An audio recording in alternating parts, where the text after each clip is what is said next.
Today, I'm cooking lunch for my abuelita. She requested picadillo. This is her favorite. My mom and I are going to sort of cook this together in a quick way. And when my grandmother eats, we are going to clean her house. That's typically what a visit turns into. Either way, this is going to be good. Here in the pan, my mom already added a pound of ground beef. And I'm gathering the potatoes. We're going to use like 3 or 4 medium-sized potatoes. I'm also going to use some V8 juice here that she has. And my mom is slicing bell pepper. Typically picadillo, everything is cut into small cubes or chunks, but this is a rush job and we're just adding everything in. Even my mom is not even using a cutting board for the potato. She is slicing it into rounds. Note to self, don't use a dull serrated knife to slice potatoes.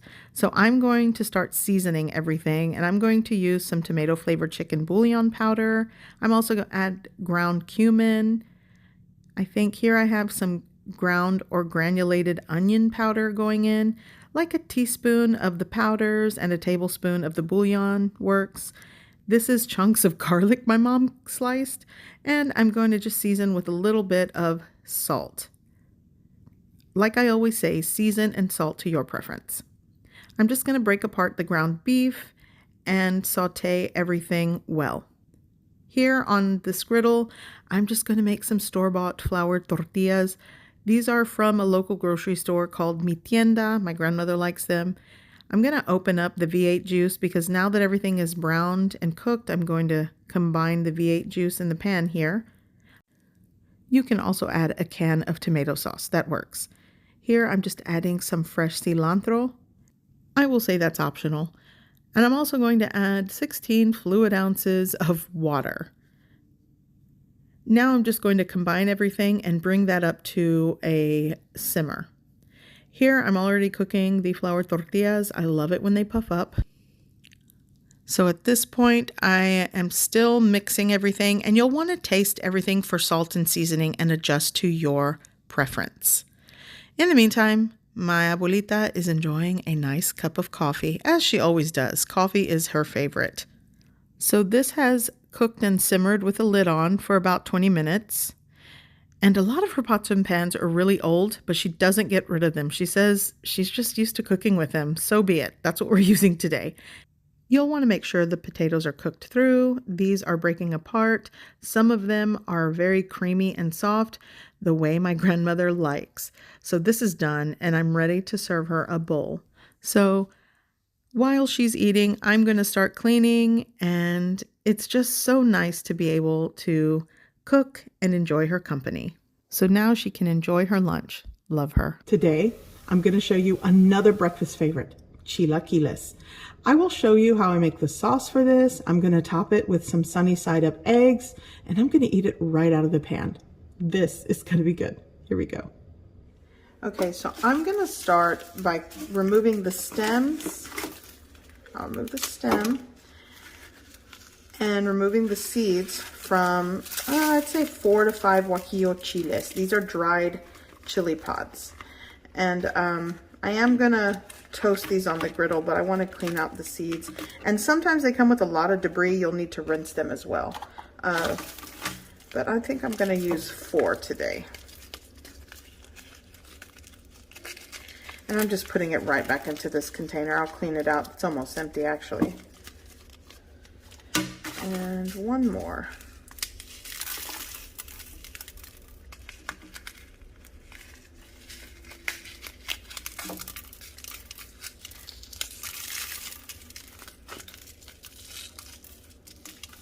There we go. Okay, so now I'm going to toast these. On my preheated griddle, I'm going to toast these. It's not going to take too long, and you don't want to have this on a super high heat or it'll just burn. But I do want to toast these a little bit.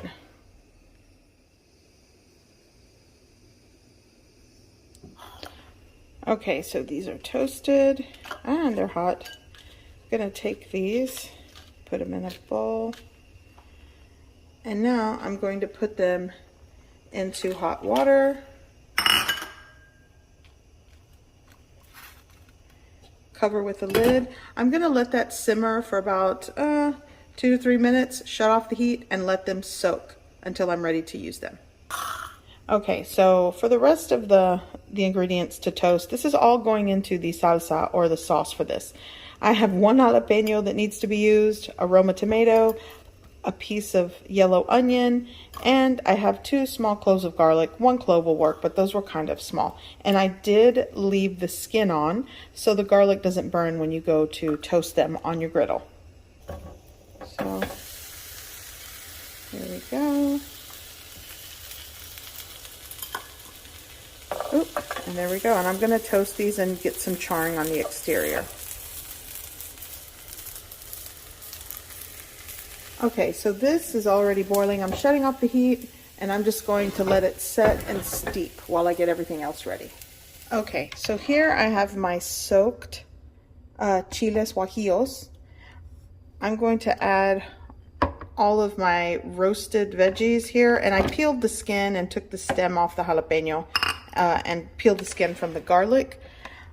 I'm going to add a little bit of the soaking liquid from the guajillo chiles. Yeah, it should do. I might need to add more. I'm also going to add a little bit of chicken bouillon powder. I'm gonna go over here and get some salt. Now I'm gonna cover with the lid and puree.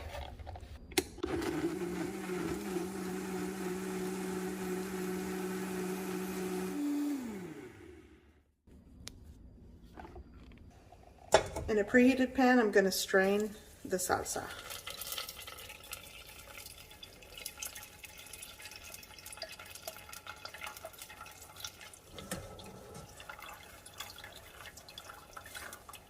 You don't have to strain it if you don't want it. It'll work.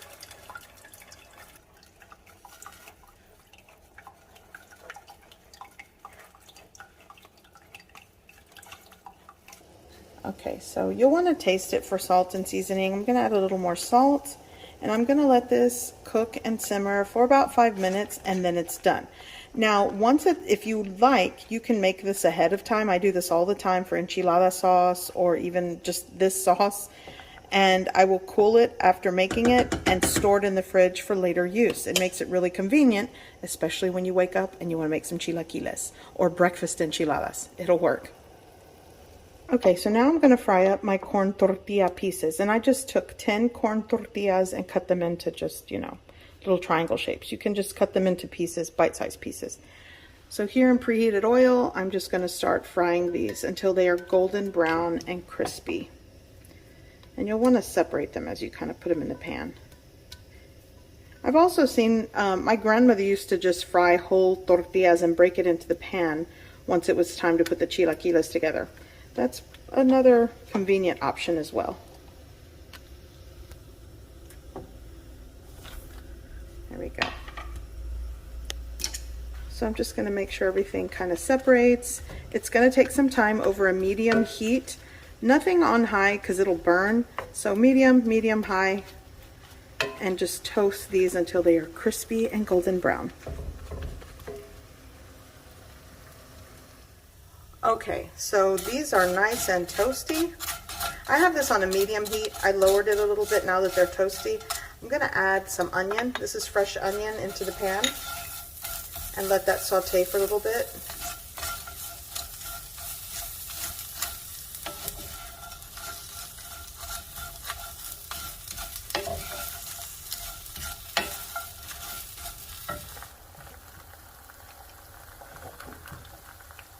Okay, so here's my sauce, and I'm going in with the sauce.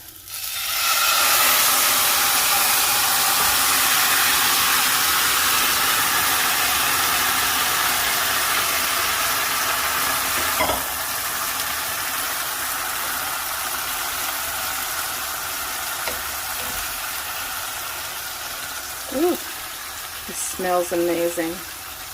So a lot of you may wonder, what's the point of toasting the tortillas when you're going to just get them soggy with the sauce? Well, in my opinion, 2 reasons.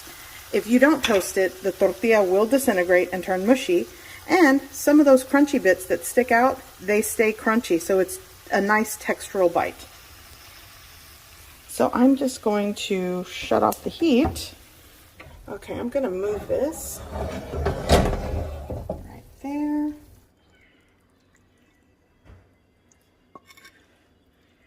There we go. Cheese, my favorite. I love it.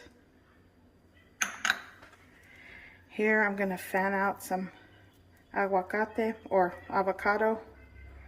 Maybe we'll do a little over here. I'll do some over here.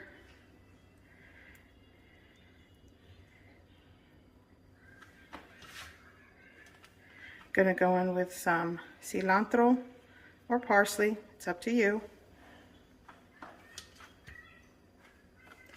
Now I'm going in with some crema. A little more cheese and your chilaquiles are done. So the weather is colder today and it's perfect for champurrado. I'm gonna take a page out of my cookbook and show you an easy recipe for champurrado. It's so good.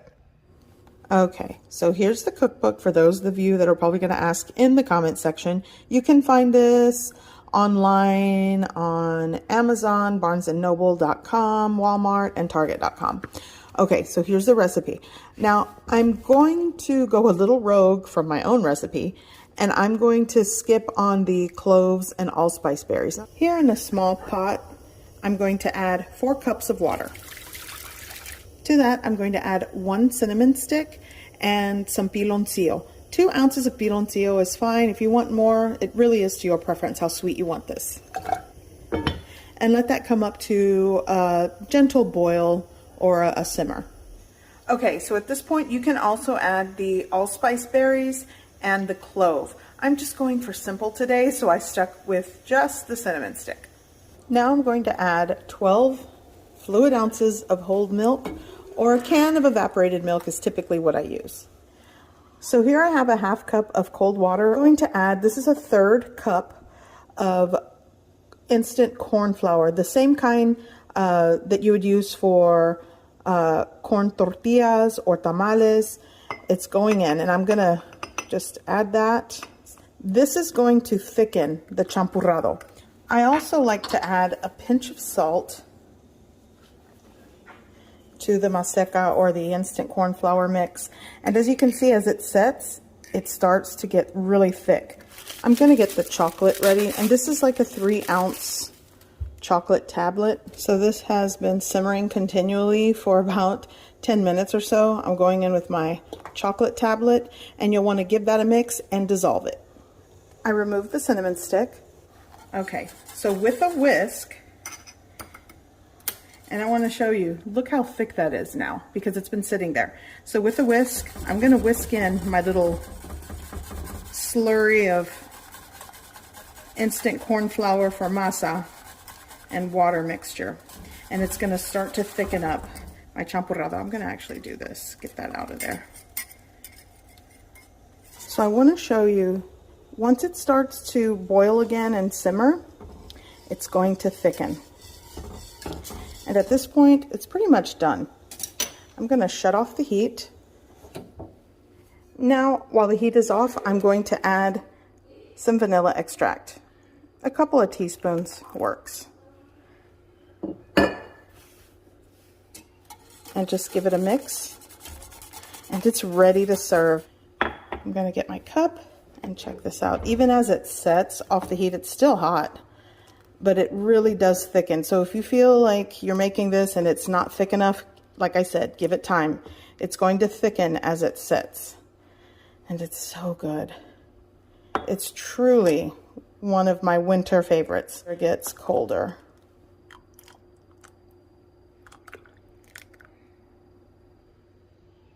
So here's the hardest part. Blowing on it and letting it cool before you burn your lips. It's so hard because it's so good.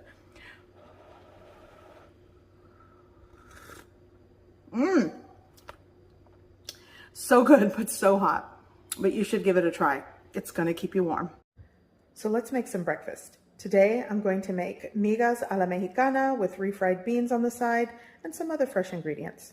But first, coffee. I need it.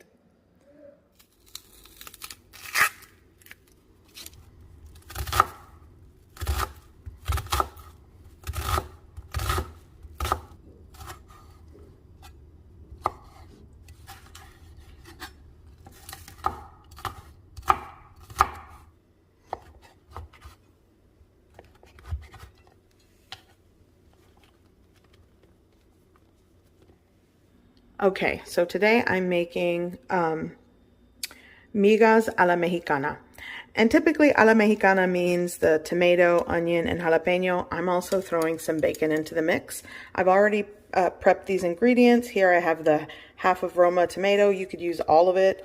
I have half of a small onion diced, 1 large jalapeno that I removed the seeds, 4 thick cut slices of bacon that I roughly chopped, and 8 corn tortillas that I cut into these pieces. And I'll be using like 5 to 6 large eggs. But first, I'm going to cook the bacon and render the fat. Okay, so here I have a cold pan, and I'm going to add the bacon. I'm going to turn on the heat. And now I'm going to cook the bacon and render as much fat as I can. And I will cook this through and get it a little bit crispy. Once the bacon's done, I'm going to just place it and put it on this plate with this paper towel to soak up any residual grease.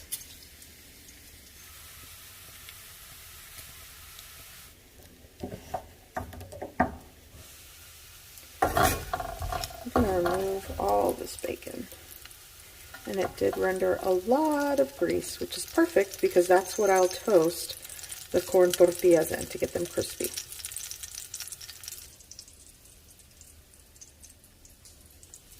Get the rest out.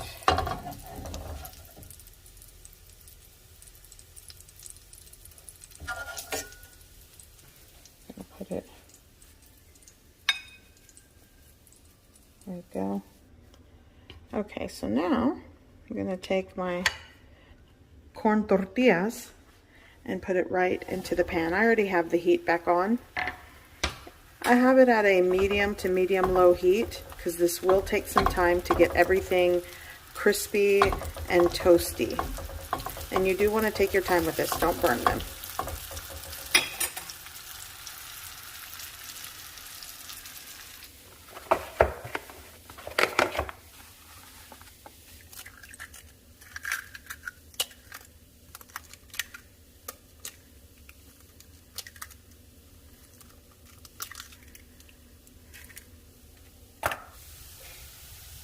Okay, so these are done, and I just kind of did these over the course of like 12 to 15 minutes over medium heat, and they're toasty and crispy and not burnt because, you know, I took my time with them, didn't use a high heat. Actually, let me shut off the heat. By the way, I have the last of a batch of refried beans that I made. They were in like they were frozen, and I'm just reheating them, but I'm gonna go with this breakfast. So here we go. Gonna put this, I'm reusing the plate. The bacon is done, so I put it in a smaller dish, and I'll be putting the tortillas on that plate.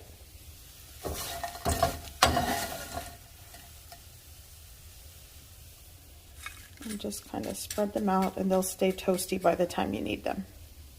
Okay, so I'm gonna turn my heat back on. Again, nothing on high. These stainless steel pans retain heat very well, so if you put things on high, it'll get hot really quick. So I'm going to add, there's still a little bit of residual bacon grease in there. I'm just going to add just not even a tablespoon of oil, just a little bit. And now it's time to saute my onion and the jalapeno. I'll add the tomato last because they'll just get mushy if you saute them too long.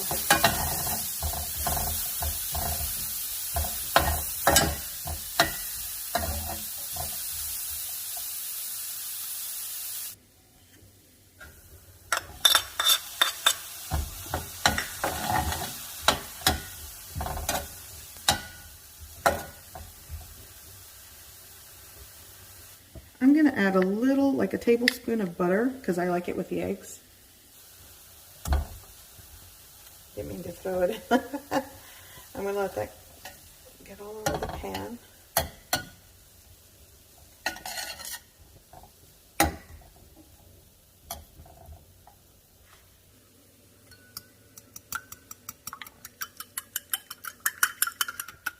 Okay, so now we're going in with the egg. And I just beat them in the bowl first. You can scramble them in the pan. Kind of have my heat to a lower setting, and I'm gonna let that do its thing. And just cook your eggs how you like it. I'm gonna let this cook just a little bit before I add everything to the pan, the rest of the ingredients.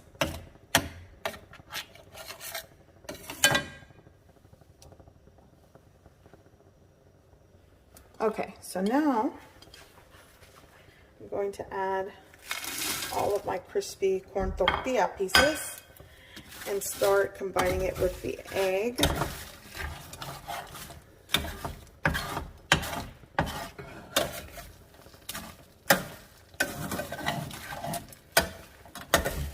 I'm going to stir it up. And now I'm just going with the bacon. Combine and cook. Some people like creamy eggs, a more wet egg. I like them kind of cooked and dry, on the drier side, but it's really up to you.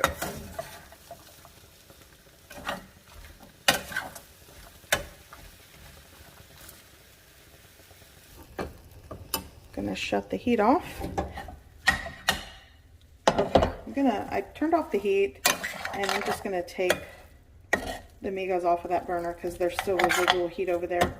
So now I'm just going to finish with a little bit of salt, or you know, people can salt their migas the way they like. And these are done just the way we like them. Okay, so here's my plate. Well, someone's plate. And I like to add queso fresco, a little bit of crumbled queso fresco on top of the beans. Just like that. Let's see here. And I like to add some slices on the side. There we go. And this is breakfast. Serve with your favorite salsa or hot sauce and dig in. So good. I brought home rotisserie chicken from the grocery store. So it's that time of the week where I make flautas, or you may call them taquitos or rolled tacos. I am going to make flautas ahogadas. This is basically taquitos fried, or I'm going to bake mine today, but you can fry yours. And I'm going to soak them and let them swim in this very simple and delicious green salsa consomme. It's kind of like a soupy salsa. So good. Here we go. Okay, so to start, I'm prepping my corn tortillas. These are just store-bought. In a pan over a low heat in preheated cooking oil, I'm just going to soften these in the hot oil. It doesn't take very long. And I kind of like to use an uncooked one to do that. And then I'm going to place it on my little sheet over there and just repeat the process for all of the corn tortillas. And this will help to ensure that when you go to roll your taquitos or your flautas, that the tortilla does not break. And you're really not trying to do this until it gets crispy. You want it to stay soft.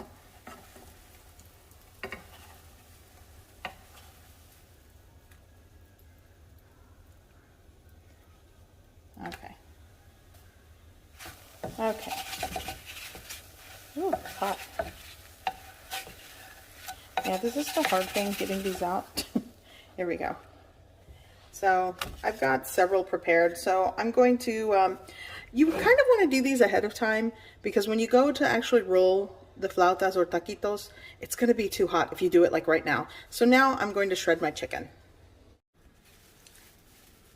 So my husband's going to help me shred the rotisserie chicken, and I'm going to work on the salsa part, or the consomme part. I'm using this is like medium to large tomatillos, 3 cloves of fresh garlic, a half of a small onion, 1 large jalapeno. You can do serrano if you really want this spicy.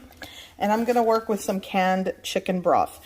You could also just add water and do maybe like a tablespoon or so or to taste of the chicken bouillon powder. But I'm going to opt for the chicken broth for my people that just don't like using bouillon powder. But I like to do that, but I'm just going to switch it up today. Okay, so I've already chopped up my fresh ingredients. This is the jalapeno, tomatillos, the onion, and the garlic. You know, I'm gonna make a mess. I knew it. Darn it. So I'm gonna put that in my yellow stained blender cup. For those of you that are wondering why it's that color, because I made immunity bombs not too long ago and it stained my blender cup. So I'm gonna add, this is like a 14-ounce can of chicken broth going in. And now I'm gonna give this a whirl.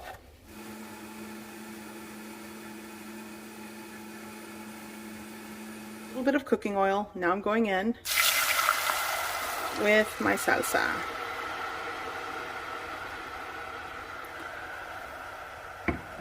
Okay, so what you could do, I'm definitely going to bring this to simmer and let it cook for like 10 minutes.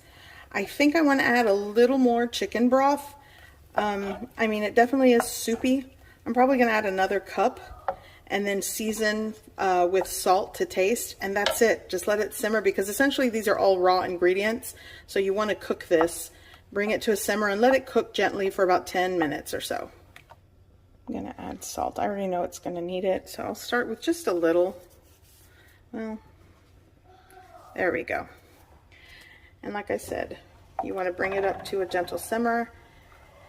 And then after around 10 minutes or so of simmer time, give it a taste, adjust to your preference. And this is the green consomme, the green salsa consomme that we're going to put for these taquitos today for dinner. Okay, so here's the shredded chicken. Good job, honey.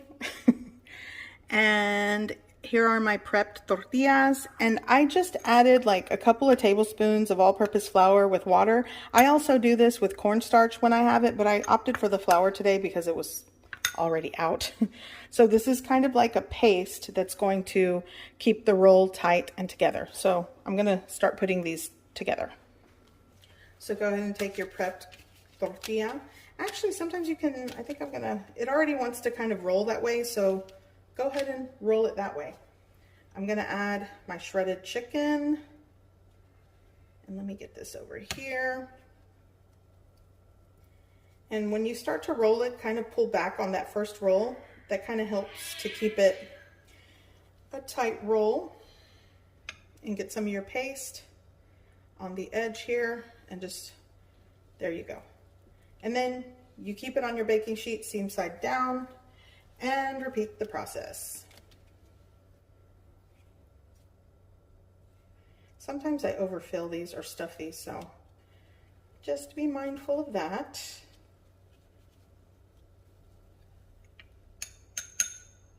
And just kind of smear that.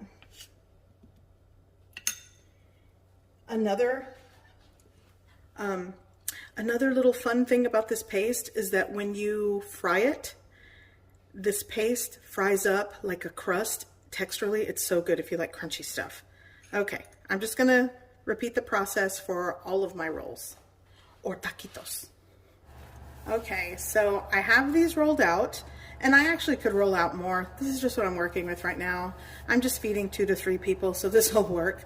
I'm going to bake these. You can definitely fry these in a shallow fry until golden brown and crispy, but I'm going to bake these at 400 degrees Fahrenheit for maybe 20 minutes or until they are crispy and the texture is that of a fried taquito or flauta.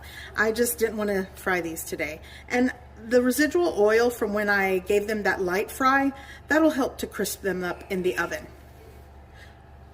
And you can also do this in the air fryer. So here's what the salsa looks like. You see how the bright, vibrant green kind of tones down, which is fine, but that just, you know, you basically cooked the raw ingredients with that simmer. So this is seasoned to perfection because I tasted it. You should do the same when making this. And if you want a bigger, fuller pot of this consomme, just double the recipe. And if you want extra flavor, roast your fresh ingredients before pureeing. That also gives great flavor to this, but I just wanted something quick and easy. So there's that. So these are ready. Bo's mad. So we're gonna take this out. It's hot, be careful. I should probably clean my oven at some point. Okay. So these are done and they are nice and toasty. So I'm going to show you how I'm going to plate these up, and dinner's almost ready. Okay, so I'm going to serve it on this. Okay, let's look at it this way. Yeah. Ah, these are hot. I'll do 5. And now this is just where you pour your delicious green salsa consommé all over them. There we go. And then I'm going to take some cotija cheese. Just make it snow all over. Mexican crema here.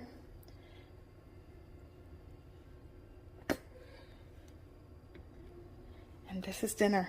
Top how you like, but just like this, it's amazing. It's so good. Okay, so can you see that? Okay. Going in for a bite. So good, I already know.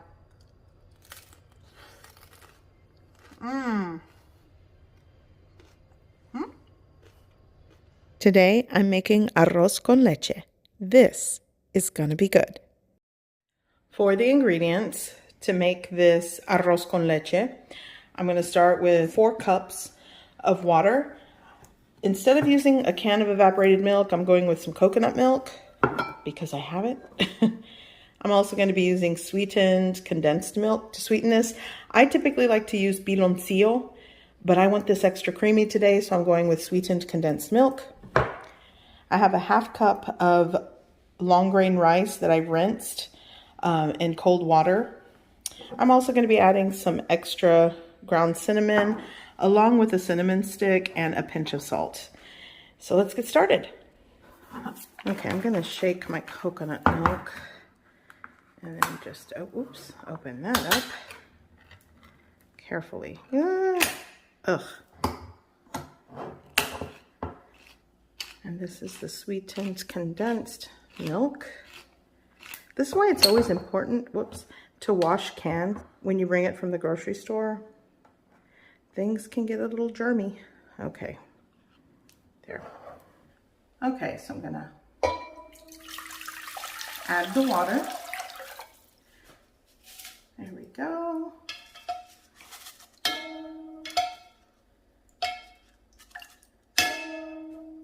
Cinnamon stick, pinch of salt, the coconut milk.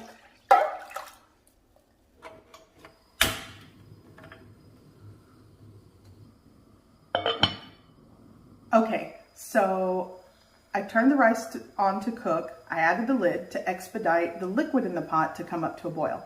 Once it starts to simmer and boil, I'll give it a mix, and then I'll remove the lid to let it cook the rest of the way. And you're just cooking the rice until it's done. And when it's tender, I'm going to add my evaporated milk. Okay.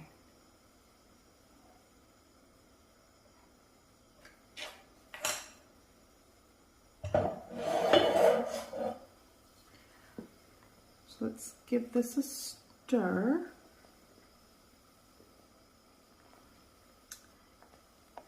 And I'm just going to let this continue to simmer and boil until the rice is cooked through, kind of stirring throughout. But you want to make sure that the rice is cooked through before adding that sweetened condensed milk.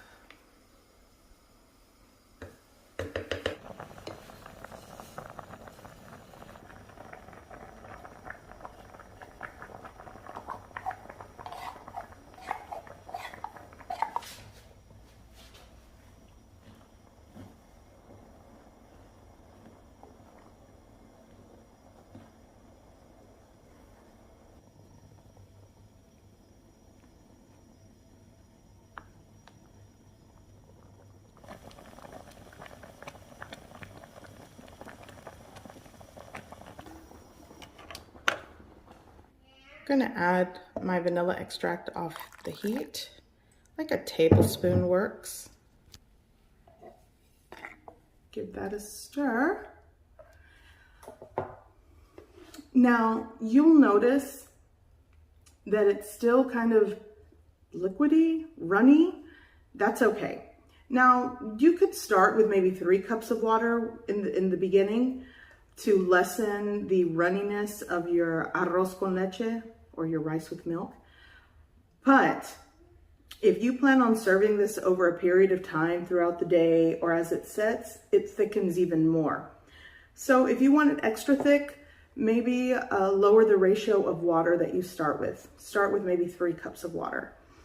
But I always like it to stay kind of runny, creamy. It just really depends on textures, what you prefer. So 2 to 3 cups to begin with, and then start building your creaminess with the milk and the condensed sweetened milk. But this is kind of the ratios that I like to use, because as it sets here, it's still gonna thicken. So at this point, I like the cinnamon flavor from the cinnamon stick. So I really don't need my ground cinnamon, but you could add this individually to the cups, or if you want extra, just add it to the pot. But I think the flavor of the cinnamon stick did its job. It's good. Okay, so now, just from those like 10 minutes or 5 minutes that I let it set here, it's already thickened even more. So you see, but look at that. I love it like this.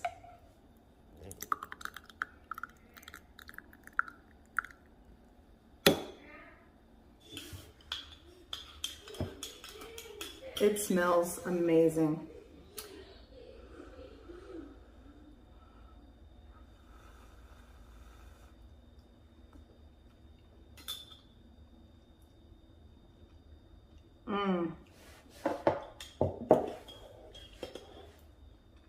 Oh man. This is so good. Let's make breakfast. And an iced coffee. Okay, I'm going to make some café de olla. Traditionally, it would be in this Mexican clay pot that you'd make it in, but I'm using my little Dutch oven. I'm going to start with 6 cups of water.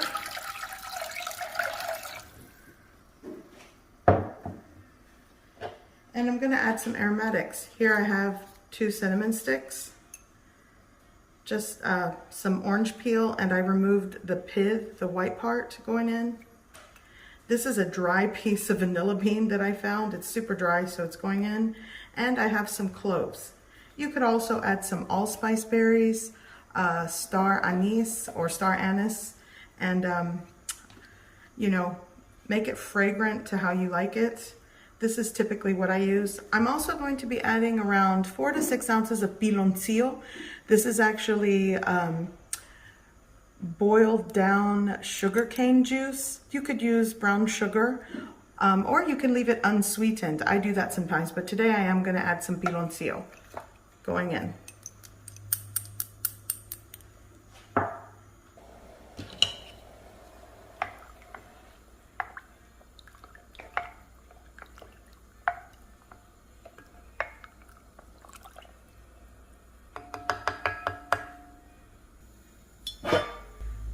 I'm going to cover with a lid and just let it gently simmer for a couple of minutes. You want the water to get really aromatic and fragrant.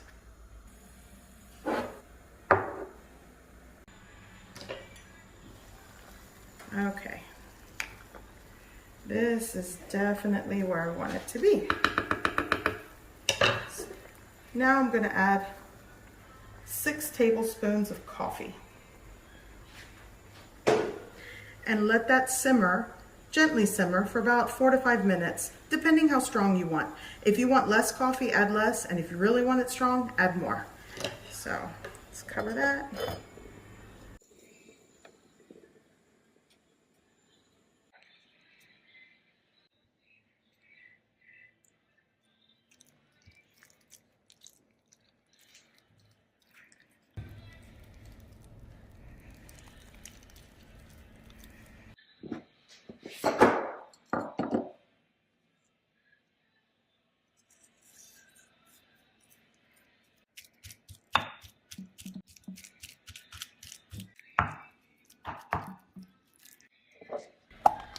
Okay, so I have some leftover salsa from the other day.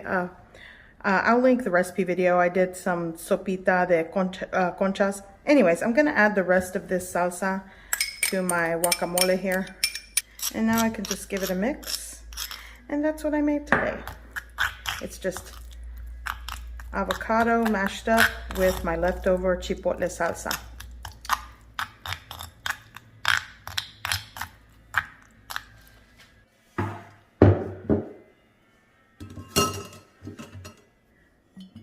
Okay, so this is ready, and I'm just going to strain this through a fine wire mesh strainer with a cheesecloth in it, and that'll get all the coffee grounds out. But this smells amazing.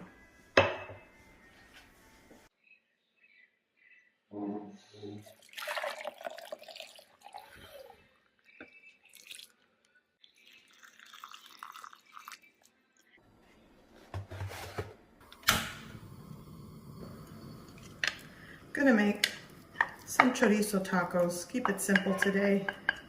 I have about 6 ounces of chorizo here, and I'm just gonna cook it and let it render out some of the fat here. This is just store-bought chorizo.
To start my Chiles Rellenos, I am working with 4 poblano peppers right over the open flame, and I'm going to let the skin char on all sides as best as you can. It's going to take some time. I'm actually going to crank up the heat. Last one, charred very nice. I'm going to shut off this. And there we go. I'm going to let this hang out for 15 minutes. And it should be cool enough, or warm, not hot to the touch. And I'm going to peel the skin and remove the stem and seeds and prep these. I'll show you how easily the skin comes off when you char. Okay, so my chile poblanos or poblano chilies are already clean. So I'm going to add all-purpose flour, add just a little pinch of salt, and this is what I'm going to coat the poblano peppers with, the roasted peppers, so that my egg mixture adheres to them. Okay, so these are cleaned, and this is what I'm filling it with. I did not have block cheese. Well, I had a little small block of cheese, so I grated it. It was mozzarella, and I had some queso fresco. That's what I'm filling my Chiles Rellenos with today. And it's going to be messy. I'm going to try to let's see if I do that and fill the center with the cheese. There we go. And, you know, if you have a good melty cheese, typically that's what you want to do. And it's easier if you cut it into blocks, but this is what I'm working with today. Okay, so I'm going to continue filling these, and I'm going to show you how I enclose them. Okay, so I've already enclosed these, but I'm going to show you. So I've used a toothpick here, and you're going to go in and just kind of secure it. You kind of overlap the skin where it's open, and you enclose it with toothpicks. I'm just going to coat all of the peppers with the all-purpose flour. And you don't want it too thick, but you want to make sure you coat it. I'm going to make a tomato broth for my Chiles Rellenos, and I'm working with, these are actually 4 Roma tomatoes, but I think something like 5 to 6. This is just what I'm working with today.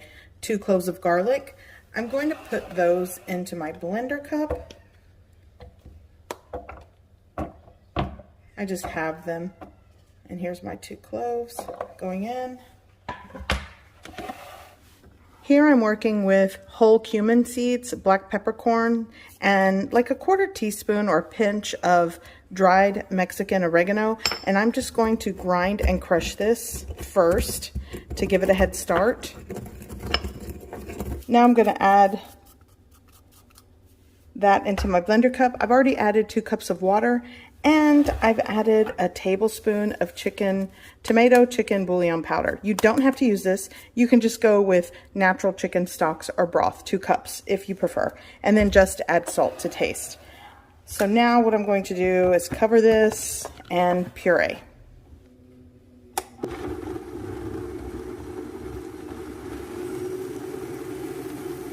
Here I have a pan that's already preheated with cooking oil. I'm going to add some onion to the mix here. You can actually puree the onion if you prefer, but I'm just going to make things aromatic with this onion. I'm going to add a little bit of water, like maybe 3/4 of a cup, into the blender cup, kind of swish it around and pour it into the pan. So essentially you're working with almost 3 cups of water. You keep it on warm, like a very low heat. You want to taste it for salt and seasoning and adjust to your preference. Let that go there. Now it's time to prep the egg whites. You know, there's even like egg separator things that you can use. I'm gonna do that. There we go. And then this is gonna go into my bowl there. Here, method that you prefer. Back and forth, try not to break the yolk. Okay, boom. Orderly, I'm going to beat these until stiff peaks. Here we go.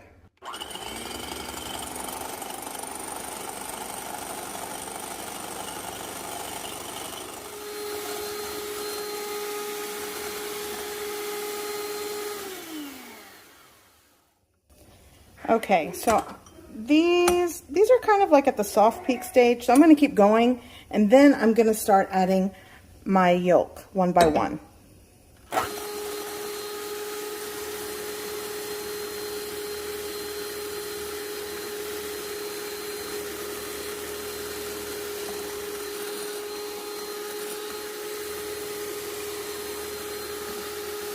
Okay, this is ready. So these are prepared, they're floured, ready. Here's my egg white mixture that's very fluffy. And then here I'm preheating cooking oil. I just have kind of like this shallow pan with cooking oil. And now I'm gonna take my chili and dip it right into the egg mixture and coat it. And you know what? I'm gonna have to kind of use your hand here. So now it's going right into my fry oil, carefully. There we go. Do you hear my son? He is, I don't know what he's watching, but he loves it. Okay, so into the batter here. I'm going to coat it. And the rule typically is per chile relleno or poblano pepper, you use 1 egg. So, let's see how this one goes. Right in there. There we go. So you can kind of push the oil.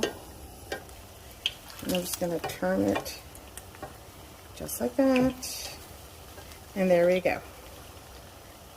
I'm going to go in and get the same, do the same thing carefully with this. I'll let it drip a little bit. And then let's take it over to my baking sheet carefully. Okay, so here's the last batch. Gonna go in and make sure these are coated. You can use your hands, they're clean. And now we're gonna take it over to my fry oil. There we go. Let's go with another one. And let's get this one in. And you see the difference with a really good preheated fry oil? That's why I need to follow my own advice. Make sure that it's properly preheated. Here we go. I'm going into the pan. Here we go. That's it. Okay, so here are my 4 chile rellenos. Now I'm going to take it over to my broth here, which smells amazing. Yes, it's kind of, let's do this. Okay, so I've already tasted it and I know that it's going to need some salt. I'm going to take my chile rellenos, I'll take this one, and I'm going to put it right into my broth. There we go. Served with like rice on the side. Whoops. Here we go. We're going to put that right over here. There we go. A couple of minutes because for the most part everything's done. And this is lunch. Broth with a chile relleno. You can add your rice inside the bowl and it's so good.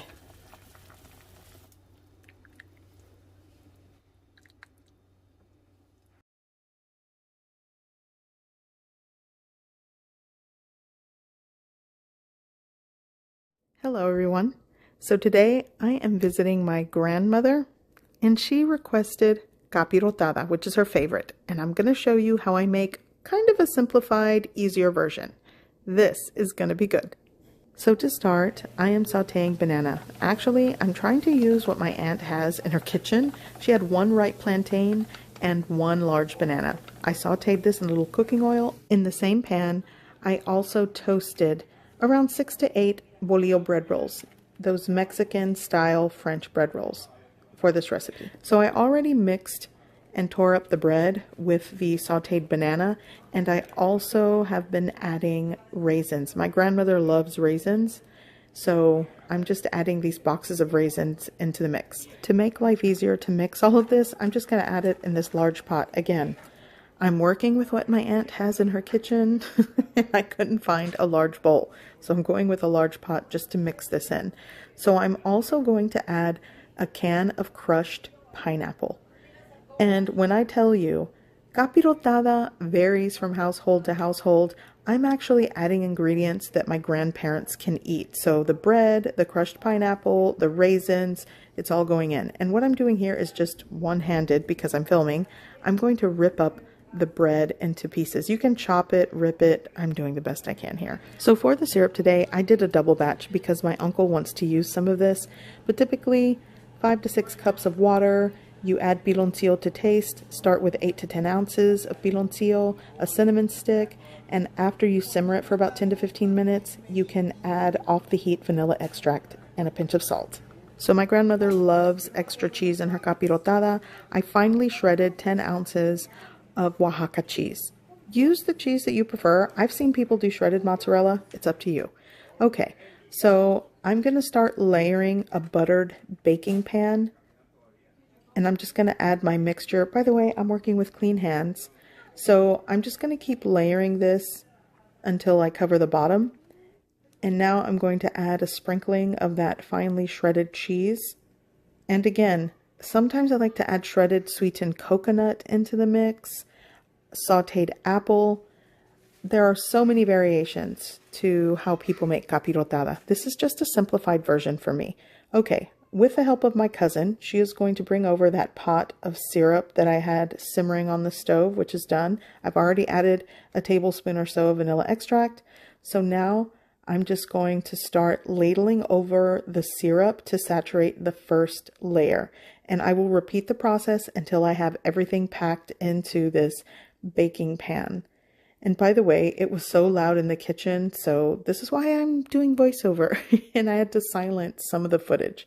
But yeah, you'll want to layer this and just saturate it with the syrup. And because you toasted the bread, it's just going to soak up all of that flavorful syrup like a sponge, and that's exactly what you want. Essentially, this is very close to a bread pudding. Okay. So I'm going to mash this down to make sure things are saturated. But I got to tell you, it's so hard not to taste this because even though it's not baked yet, it tastes so good. And my grandmother, any chance, any time of the year, when I visit her, she always requests this capirotada. So with the ingredients that I put together in this version is what sets well with her. She can easily chew it and enjoy it. Okay, so I'm just going to continue making the layers until the pan is full. Now I have it in a preheated oven at 350 degrees Fahrenheit, and I'm going to bake it for about 45 minutes, uncovered. So I have been helping my aunt care for my grandparents today, and I've been cleaning, so I kind of want a break. But now the capirotada is done, and the entire house, I kid you not, wants to eat it now. But if you can help it, you want to let it set and cool. Once it's set and cool, you definitely can serve. And if you want to serve this the next day, just cover it and put it in the fridge. Some people like it cold. So everyone in this house is impatient and they want a piece of this capirotada. Here we go.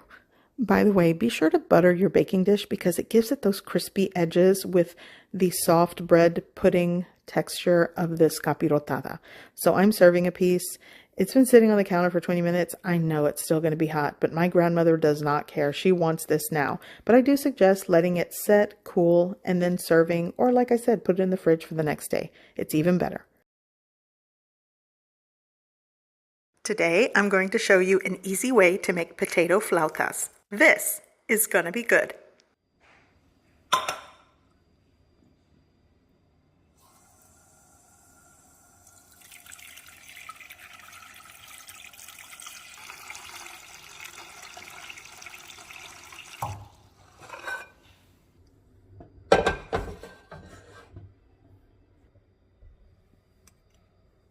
Okay, so I'm going to add my potatoes into the cold water.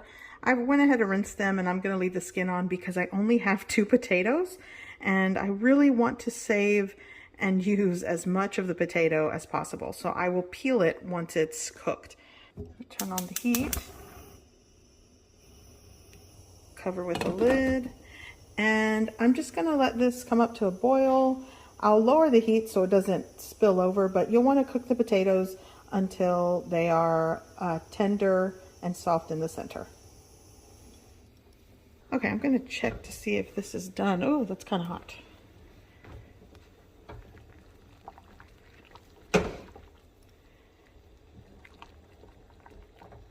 Oh yeah, if you poke it with a chopstick and it slides right off, it's ready.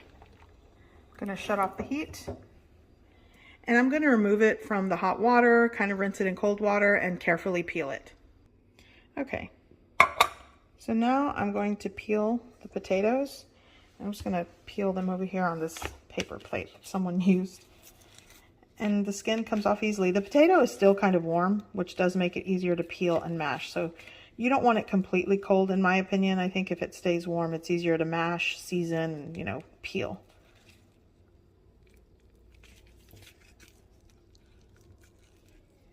I remember my grandmother used to peel these while they were still hot. Her fingers just could handle the heat. Mine, not so much. So there we go. Okay, I'm going to season my potatoes with this, a little bit of garlic powder, onion powder, And here I have some salt and pepper going in. You can season how you like. And I'm just going to mash this really well. And this is just going to be the filling for the potato flautas. And after mashing it, and once it's kind of cooled, you can also add some shredded cheese into the mix. I'm just doing potato today because I don't have the, you know, cheese to shred into this. I do have a little cheese to garnish it with, which is fine. But, you know, it's very versatile. But simple potato flautas is what I'm doing today.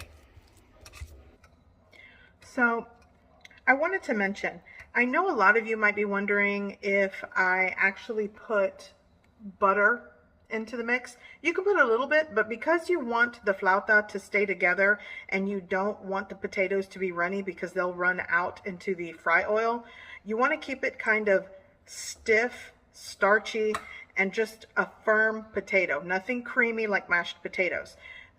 It will help to keep the texture, integrity of the flauta or taquito. You don't want it to fall apart and you don't want the potatoes to ooze out when you're trying to fry it. So that's why I just sort of season with dry seasonings and spices, and I skip on the milk, the cream, or the butter. You don't want to do that. Okay, so this is ready. And, you know, potato filling done. Okay, so here I've lightly oiled my preheated griddle. I have this on a low heat, and I'm just going to warm through my corn tortillas to make them soft and pliable so I can roll them into the taquitos or the flautas. I'm using red corn tortillas today because I have them. I actually used this in my last recipe video that I will link in the description below, where I recreated this enchilada plate. It was so good. Okay, so this is warmed through. It's soft, so I'm just going to place it onto my baking sheet. I'm going to grab another one and just using the same, you know, residual oil that's on the pan, I'm going to warm these through. Okay, so here I have my prepped, warmed, and softened tortillas, my corn tortillas, and I've created a paste. Typically, I like to use water and cornstarch. Today, I just used a little bit of flour and water until I created a paste. This is going to keep the flauta or the taquito rolled. You could also use the toothpick method if you find that convenient. So I'm going to take my corn tortilla and yeah, I'll use this. You know what? I'm going to use my hands, you guys. And just take a little bit of your mashed potato here and just kind of, there you go. This should, I might make a thinner or less in my next one. It'll ooze out. And you just give it a tight roll. And then towards the end, you're going to put some of your little paste here and finish the roll. Pull back on it and then finish it out. And then seam side down onto your baking sheet and repeat the process for the rest of them. And make sure you put it seam side down because that'll keep it enclosed. And when you put it in your fry pan, it won't open up. So I'm going to repeat the process here. Let's put a little bit of potato. Clean hands, work best. Let's roll it out here. And you pull back on the roll to make it tighter. And then on the end, a little more of that paste just to smear. And then finish your roll. Seam side down. There we go. Okay, so here are my taquitos, and I actually still have potato left and tortillas left. I can make more. So my 2 potatoes did really, really stretched. So now, let's see. I'm going to start frying in a shallow fry the flautas. Seam side down first.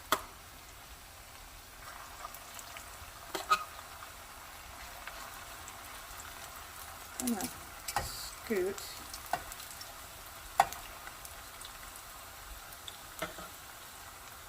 There we go. And you're just going to cook these until they are crispy on the exterior. Because they're red, I can't really say until they're golden brown, but you know, I'll let them go for maybe a minute on the first side, flip them over, and just let them cook until crispy.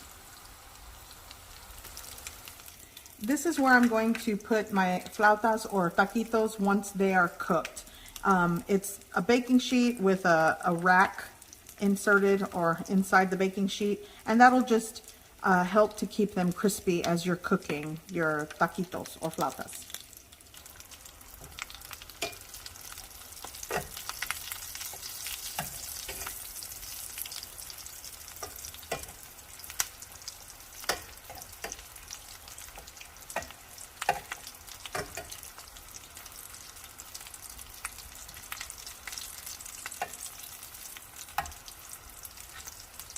There we go, that'll fit.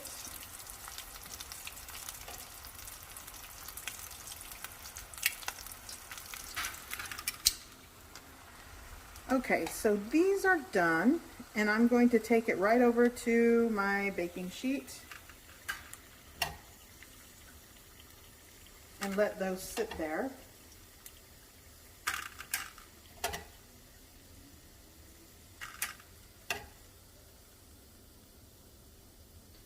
Okay.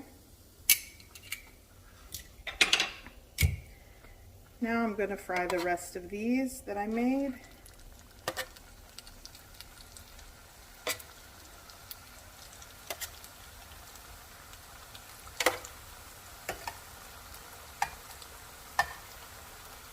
There we go.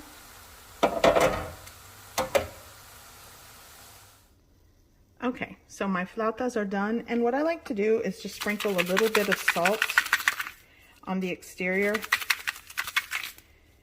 You don't have to do that. So these are done, and now I'll just show you how I'm going to garnish and dress them.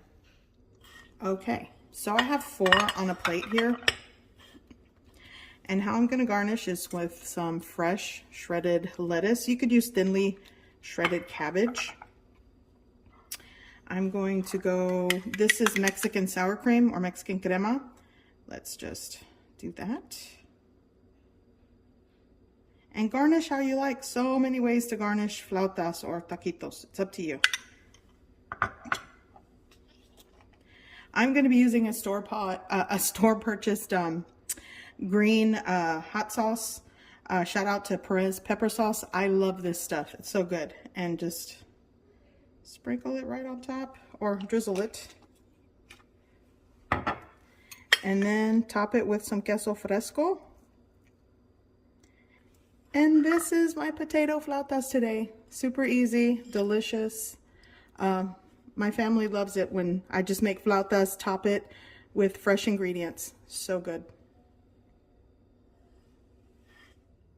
So I hope you give this recipe a try. I hope you like it. And thanks for watching.